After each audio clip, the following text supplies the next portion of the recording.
Ouviremos agora as palavras do homenageado da noite, pastor Marcos Areias Soares.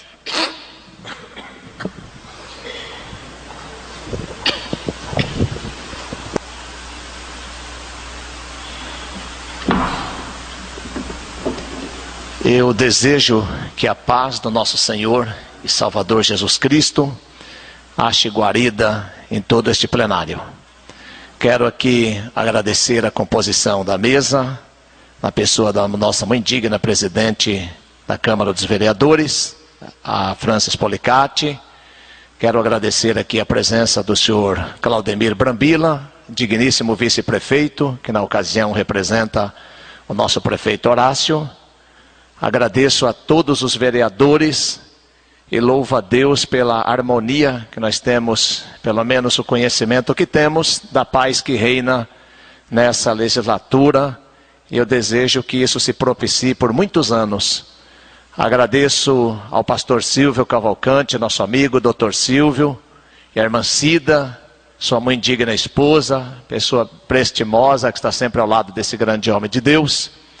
Agradeço a todos os amigos, o tenente Daniel, subcomandante ali da base da Polícia Rodoviária, nosso amigo, e a irmã Renata, sua mãe digna esposa, que tive o privilégio de celebrar o casamento de vocês. Por sinal, foi um casamento muito lindo, com a presença de muitos oficiais da Polícia Militar, que cruzaram as espadas ali, e eu louvo a Deus.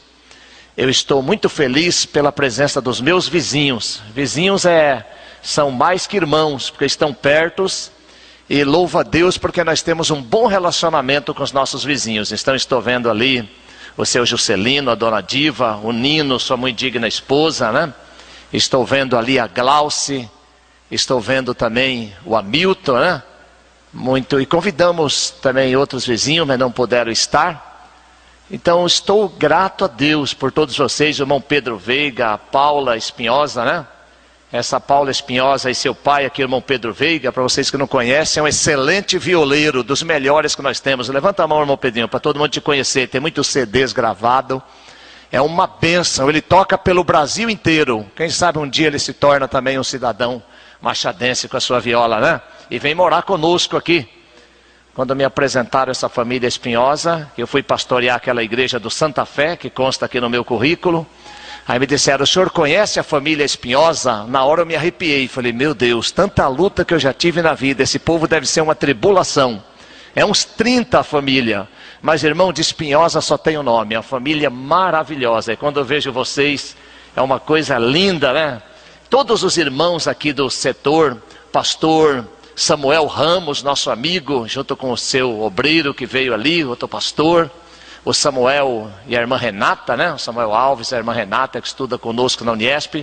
E o irmão Chiquinho, né? Francisco Lopes, e a sua mãe digna esposa também, a nossa irmã Helena, que são proprietários da escola, da autoescola ali em Presidente Prudente, a autoescola, esqueci o nome da autoescola agora. Real, né? Pessoas muito responsáveis. Deus abençoe as palavras da irmã Solange.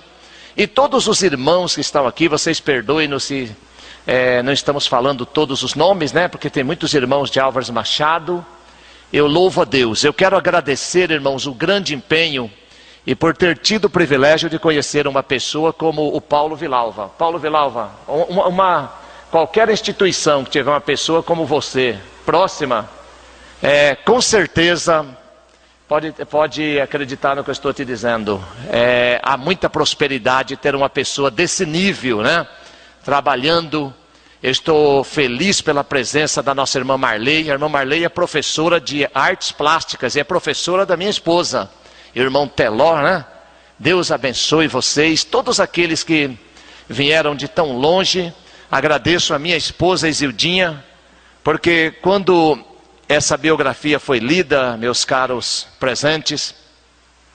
Ela parece brilhar um pouco, mas nas entrelinhas há umas pitadas de pimenta do reino, de sal grosso, é muito difícil, muito difícil. Em tudo isso, todos esses momentos, houve ocasiões que a minha esposa chegou a olhar para mim assim e falar, mas você tem convicção que você está certo? Assim, o que você faz, esse empenho todo? Eu falei, olha Zilda, eu só tenho esse meio. Aí eu dizia até assim, quando você vê uma pessoa pulando muito, não admire. Pode ser que o chão no seu pé esteja queimando e ela não consegue parar. Então a minha vida foi assim, eu nunca tive sossego. Nunca tive a paz de Cristo no meu coração, mas nunca tive assim a oportunidade de descansar. Nunca consegui dar uma parada assim, porque a mente não deixava. Então eu tinha que estar, e mais as provas da vida. Eu agradeço aqui o Gilmar, essa competência que nós temos aqui do Foto Bruna. Para vocês que não conhecem, sabe que o nosso Foto Bruna aqui tem filmadoras na cidade. Você assiste 24 horas a Avenida das Américas, avenida ali próxima à igreja. E todos os outros, vocês perdoem se eu não citei o nome, mas os vereadores, os demais, eu quero agradecer na pessoa da muito digna Francis Policati, presidente da Câmara, e também os vereadores Nelson do Roque, que apresentou esse projeto, e o vereador Cabreira. Muito obrigado, eu louvo a Deus. E quero agora, não em muitas palavras, mas em poucas palavras, citar aqui o Salmo 103, onde o salmista disse: bendize a minha alma ao Senhor, e tudo que há em mim, bendiga o seu santo nome. Bendiga a minha alma ao Senhor, e não te esqueças de nenhum de seus benefícios. É Ele quem sara todas as tuas enfermidades. É Ele quem te coroa de bens. É Ele que te renova, né? Fez notório os seus caminhos a Moisés e os seus feitos aos filhos de Israel. Esse salmo, ele é muito interessante, porque ele aborda o ser humano nos 3 aspectos. Ele fala da alma. Quando ele fala da alma, ele fala da sede da alma. E a sede da alma é a mente, a vontade e os afetos ou paixões. Quando nós falamos de mente, nós evocamos a lembrança. Com a nossa mente, os nossos neurônios. A ciência afirma hoje, são dados da psiquiatria, dados da psicologia, que passa pela mente de um ser humano cerca de 10 mil pensamentos por dia. Não é um número exato, alguns estudiosos dizem 8 mil, outros 5, há quem diga 15 mil pensamentos por dia. Oxalá que desses 10 mil pensamentos que passam pelas nossas mentes todos os dias, que é como um rio que corre, que nós possamos reter aqueles pensamentos que são voltados para a gratidão. E lembrar de tudo quanto Deus fez por nós. Então a mente evoca a lembrança. A vontade, volitivo, a vontade de fazer, é aquela força propulsora que leva o homem às realizações. Mas quando voltada para o lado de Deus, essa mente propulsora, ela, sem dúvida alguma, ela vai fazer com que o homem cresça em todos os aspectos.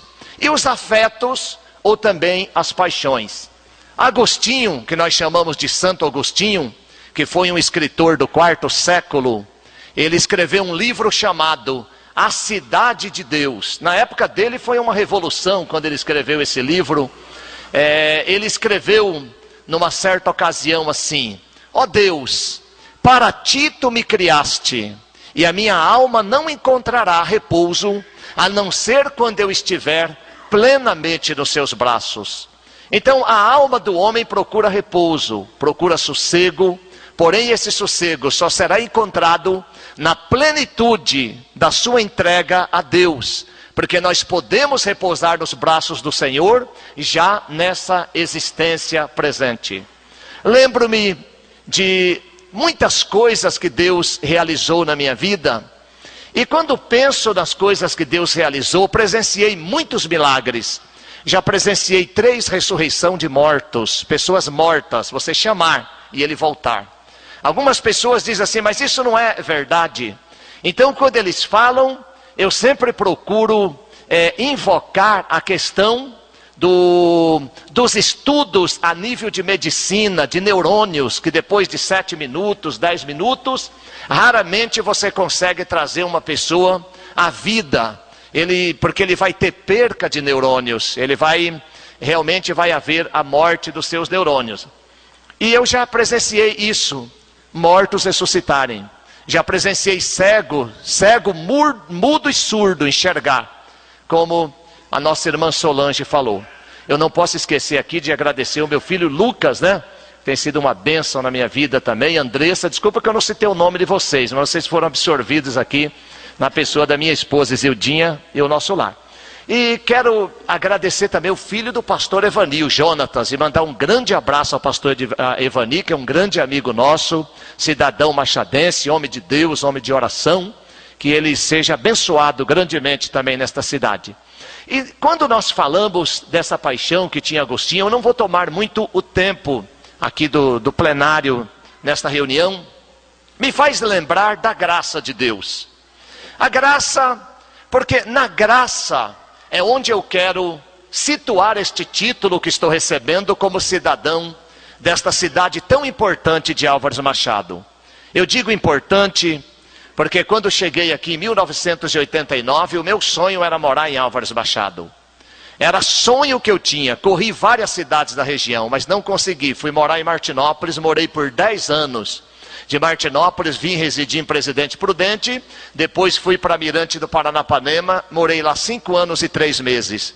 E quando coube a Deus que eu viesse para Machado, que eu e minha esposa entramos aqui, em vez de alegria, veio uma grande tristeza, mas eu não entendia o que era. Eu dizia, Zilda, eu sempre quis morar nessa cidade, mas não entendo por que eu estou triste. Era o meu sonho morar em Machado, mas eu estou vindo para cá triste, porque era exatamente o ano que eu estava mudando, que Deus recolheria minha joia preciosa, minha filha Deise Mares, de 18 anos, que era aluna de psicologia na UNOeste, e ela despediu de mim e disse, paizinho, o senhor tem muita fé, eu sei que se eu ficar do lado do senhor eu não morro. Mas uma voz falou na minha cabeça, filha, se prepare, porque os seus sonhos na terra terminaram. O Senhor pregou tanto, Pai, sobre o céu, sobre o Apocalipse, sobre as ruas de ouro, os rios de cristais, os muros de jaspe, as portas de pérola, os 24 anciãos, os 4 animais que estão diante do trono. O Senhor pregou tanto sobre isso. Agora, paizinho, dá um beijinho na sua filhinha, ó, sente o meu cheirinho pelas últimas vezes, vai se preparando, porque eu tenho certeza que a sua fé não vai vencer a força que me puxa para morar naquela cidade.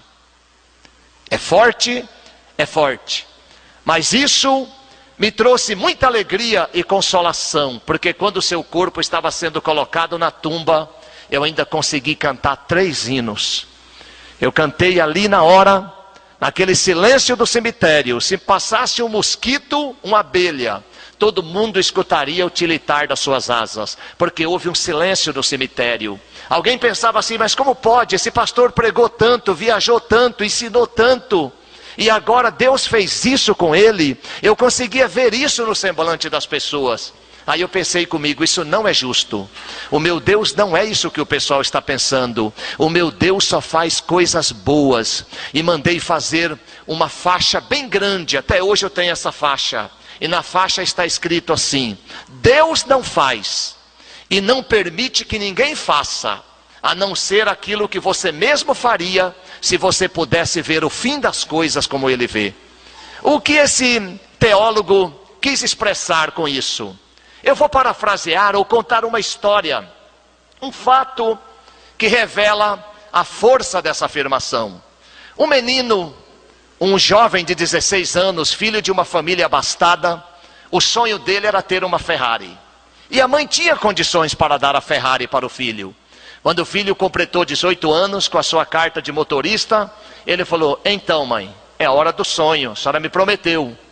Qualquer pai, qualquer mãe, visando o bem do filho, daria a Ferrari. E a mãe deu a Ferrari. Ele, emocionado, na primeira viagem que foi fazer, bateu a Ferrari e morreu. Se fosse Deus no lugar dessa mãe, ele daria a Ferrari? Não. Então nós temos que agradecer a Deus pelas orações não respondidas. Nós esquecemos de agradecer a Deus quando Ele não nos responde às nossas orações. Porque quando Ele não responde, é porque Ele está dando mais um tempo para você esperar no mesmo lugar. Isso chama-se graça. Quando Paulo, o apóstolo, escreveu sobre a graça, ele falou lá na carta a Tito, que a graça de Deus se há manifestada trazendo salvação a todos os homens. Quer dizer, abrangeu. Aqui nós vemos nesta palavra todas as pessoas no mundo que aceitarem essa graça, terão a salvação. Salvação na Bíblia é prosperidade, saúde, felicidade, alegria, sorriso no rosto, semblante alegre, não ter palavras de desespero, mesmo na hora dessas aflições, mas conservar essa fé no seu coração. São as palavras do apóstolo. E quando ele escreve a sua carta aos Efésios, lá no capítulo 3, versículo 18, ele usa uma expressão, eu vou caminhando aqui para o término, para não ser muito delongado na minha expressão. Ele diz assim: a fim de que possais conhecer com todos os santos, qual seja a largura, a altura, o comprimento e a profundidade. Quando Paulo escreve de altura, largura, comprimento e profundidade, nós poderíamos aqui parafrasear ou comparar com as 4 extremidades da cruz. A cruz tem 4 extremidades. Ela tem a largura, ela tem a altura, ela tem a profundidade que lhe dará sustentação contra os ventos ou o peso do corpo que será pendurado, e ela tem o comprimento também. Quando fala do comprimento, Paulo, que era um teólogo muito versado nas Sagradas Escrituras, haja vista que nós contamos com uma sorte tremenda, morar no estado de São Paulo. Detém 40% do produto interno bruto do Brasil, é o estado mais rico, o maior colégio eleitoral do Brasil, e leva o nome de Estado de São Paulo. Um homem que escreveu dizendo assim: sei viver tendo dinheiro, sei viver não tendo dinheiro. Sei viver tendo vestuário, sei viver não tendo vestuário, mas em tudo eu agradeço a Deus. Ele aprendeu isso, isso era a graça. E a graça de Deus, ela pode se comparar no seu comprimento, na sua largura, na sua profundidade, na sua altura, com as 4 extremidades da cruz. Na sua largura, abrange todas as classes sociais. Deus não faz distinção de pessoas. Eu sou um instrumento da graça. Este título que recebo hoje, senhor nobres vereadores, presidente da Câmara, aqui a Francis Policati, pastores, meus amigos que estão presentes, que eu conheço, que são homens de Deus, de oração, eu dedico esse título ao Espírito Santo e à graça de Deus, porque se Ele não tivesse na minha vida me sustentando nessas horas, nessa profundidade dos problemas que eu atravessei, eu não estaria em pé aqui hoje. Então a Ele toda glória e toda honra. Na largura Ele abrange todas as classes sociais. Na altura, o apóstolo Paulo descreve, Ele trouxe dos altos céus a Cristo. Ele trouxe dos altos céus e Ele desceu até nós. Está lá em João 1, em versículo 14, o verbo se fez carne, e Ele habitou no meio de nós. No original grego, Ele montou uma tenda para morar no nosso meio. Imagine você morando numa casa tão boa, você tão bem de vida, você abastado, aí alguém vai lá e monta uma tenda na frente da sua casa. Nos dias de hoje você sairia e falaria: escuta, aqui não é local de assentamento não, isso aqui não pertence para a reforma agrária. Mas Ele montou a sua tenda no meio dos ricos, e hoje Ele morreu e ressuscitou ao 3º dia, e é quem nos dá esse título, é quem dá vida aos vereadores, é quem dá capacidade para os senhores, é quem tem sustentado esses pastores. É esse homem que eu quero glorificar aqui nessa noite, e quero pedir a Ele que me dê graça, para que eu continue sendo um instrumento dessa graça, para que possa conhecer a altura, a largura que abrange todas as classes sociais, a altura que Ele trouxe dos céus a Cristo para habitar no nosso meio, a profundidade que fala dos sofrimentos de Cristo. Ninguém sofreu como Cristo. Alguém pode passar assim por alguns momentos de aflições na vida, mas Paulo o apóstolo escreveu, olhando para Jesus, o autor e consumador da nossa fé. E no comprimento, o que é o comprimento? O comprimento abrange todas as gerações. Quando Isaías, o profeta, escreveu o seu livro, lá no capítulo 45, ele cita o nome de um rei, Ciro. Aquela profecia foi escrita 150 anos antes do rei nascer. Eis que eu nomeei a Ciro, quando aquele rei abriu o livro do profeta Isaías e viu o seu nome, e traçando o período que ele estaria vivendo e a função que ele estaria exercendo, ele falou: eu me curvo diante desse Deus e libero a nação de Israel para voltar para a sua terra. E eu nesta câmara hoje, eu me curvo diante do meu Deus e peço como o apóstolo Paulo, no capítulo 3, versículo 16, eu me ponho de joelhos perante este que toda família nos céus e na terra invoca o seu nome. Eu me ponho de joelhos, dedico esse título a ele e agradeço a ele pela inteligência dos componentes desse nobre plenário, pessoas que eu já mencionei aqui, que vocês são as pessoas certas no lugar certo, no momento certo, não pelo título que eu estou recebendo, mas pela paz que reina nessa Câmara, pelo que está acontecendo aqui. Então que Deus abençoe vocês, Deus abençoe meu grande amigo Heber Catucci ali, filho do Sidão da Semente, a sua esposa, né, Alicione, ele sempre com um sorriso nos lábios, né? Eu digo assim pro Heber, você teve sorte, rapaz, Deus deu uma esposa para você que você pode estar sofrendo como tiver, ela está dando risada, né? Aí ele falou, pois é, pastor, não tem jeito, né? É uma bênção. Deus abençoe a todos vocês, o meu amigo Jeú, que tem sido uma pessoa sempre presente, que sempre me ajudou. Todos os irmãos, que eu não mencionar nomes, mesmo vocês me perdoem, irmão Zé Franco, né?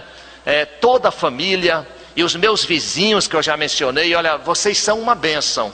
Para mim, ter os vizinhos perto da gente, aqui numa solenidade dessa, é trazer a nossa rua, trazer a nossa vizinhança. Aqui tem vizinho do lado direito, a vizinha do lado esquerdo falou que não estaria, porque estaria viajando. Mas está os dois vizinhos da frente e do lado, né? E graças a Deus. Muito obrigado. São essas minhas palavras. O irmão Levino, né? Desculpa, irmão Levino, a irmã Zilda, né? Pelo apoio também, que estão do lado, que são vizinhos também. Como eu estou mencionando vizinhos, a minha esposa lembrou. Como eles são da igreja, eu não citei o nome de todas as pessoas da igreja. E o nosso muito obrigado ao coronel Martins, tenente coronel, comandante do 14º, ou o filho dele que armou, o tenente Daniel, está olhando, mas eu quero agradecer para você levar para ele. Ele é comandante do 14º grupamento de bombeiros, e ele disse, Areias, eu estarei lá. Mas na hora que eu estava conversando com ele, veio um convite para ele estar lá na escola de bombeiros em São Paulo. Ele falou, Areias, está aqui, ó, acabei de receber o convite, não poderei estar, mas eu vou avisar meu filho Daniel. Eu falei, não, eu ia convidar ele também.